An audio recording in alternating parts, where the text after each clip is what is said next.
With that sobering thought, let's cross to the nation's capital and catch up with the Nationals leader, newly reaffirmed David Littleproud. You'll want to stick around and lead your party to the promised land, but it's amazing seeing the desert come to life with those waters from your home state, isn't it? It is, mate, and I was privileged enough to fly over it during the campaign. And can I just say, it left some devastation across Western Queensland. And the best thing you can do to help us is to go out and to visit places like Thargomindah, Quilpie, right out to Birdsville, and get on a plane when you get out there and fly around it. We need a few dollars out there at the moment, so you don't need a caravan. You can drive out there. There's great motels. And you can do it in a sedan. But yeah, it is a wonder to see, and I'd encourage everybody to go and do it. But it's given us a big drink across Western Queensland, but it's left some devastation in its path.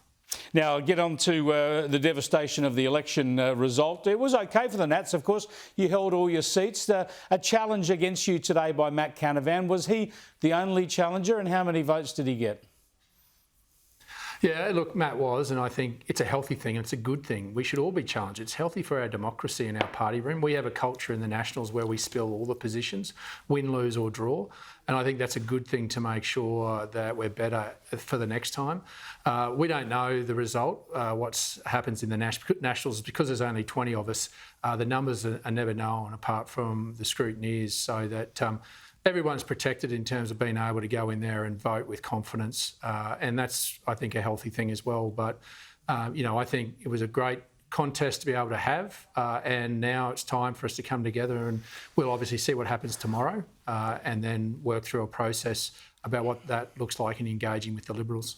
Bridget McKenzie has been Deputy Leader before. She's been Senate Leader before as well. She's reconfirmed now as Senate Leader. Did she put her hand up for the Deputy's job? No, Bridget was elected before the meeting as the Senate Leader, re-elected as the Senate Leader, and she did an amazing job the last 3 years. And I've got to say, during the campaign, she was the one that with much courage came out when many others wouldn't. And I got a lot of respect for Bridget and how she conducted herself during the campaign. And Kevin Hogan, who was the Shadow Trade Minister, has put his hand up, and he's been a long stalwart of our party room, which will bring some more common sense to the leadership. And obviously, we're looking forward to working with the two of them. Now, Matt Canavan was focused on net zero. He doesn't like the net zero target for 2050. This was a position that the whole of the Nats held for a long while. You were won over to supporting net zero under Barnaby Joyce with all sorts of giveaways from your coalition partners, the Liberals. Is that up for negotiation now? Could the Nationals go back to their position of opposing net zero by 2050? Yeah, that's up to the party room. The leader doesn't make the determination in our party room. We draw on the collective of the wisdom of the entire party room. We'll have that conversation, and all our policies are up for review, and we'll do that methodically, drawing on that experience. Making sure that we get to a position, while I appreciate that not everyone may agree, my job then as leader is to articulate and to prosecute whatever case we get to, but it'll be the room that'll determine that, not me, and nor should it be. And then we'll obviously have those conversations with whoever becomes the leader of the Liberal Party. If I could just jump in, surely that topic was part of your leadership debate today. Surely you got a sense from today's discussion as to whether the majority of your party room wants to stick with net zero or not. No, there wasn't. It was about the leadership. It wasn't a ballot on policy. It was a ballot on leadership. And what we've always done in the Nationals is had a very collegiate response to our party room in bringing up the policy issues where there is friction, and being able to maturely work through them. And that's what we'll do now. We're not going to have to rush into this, but we'll draw on the collective, and there'll be differing views. And when Barnaby got to that position some years ago, he did it in a very respectful way of making sure the room was heard. And not everybody agreed, but we got to a position, and then when he was leader, he had the job to prosecute that. And that's how we work. It's not the leader who determines policy in the Nationals. It's collectively done.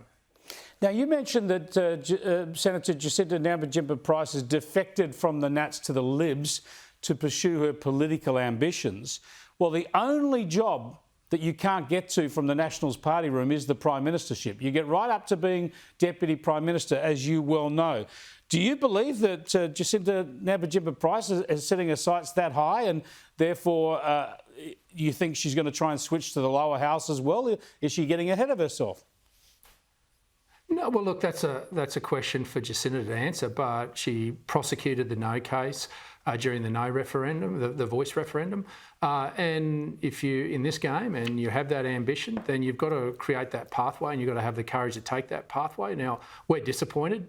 We did everything we could in terms of not only supporting her during the voice referendum, I was able to secure an extra shadow cabinet position for her. So the support the Nationals gave was genuine. And it is still genuine. We need a strong Liberal Party as well, because we can't get into government unless they're strong, and they can't get to government without us being strong. So I just hope that whatever contribution Justina can make in the Liberal Party is a constructive one that progresses their cause. And if that means she goes all the way to the top, well then I'm in full support. But obviously we're deeply disappointed. And we'll work through that with the CLP in the Northern Territory in a process. We don't want to be childish about it, but we'll work through and make sure that we can be mature in our way and moving forward and making sure there is equity between the two parties. Thanks for joining us again, David, and congratulations again on being reconfirmed as Nationals leader.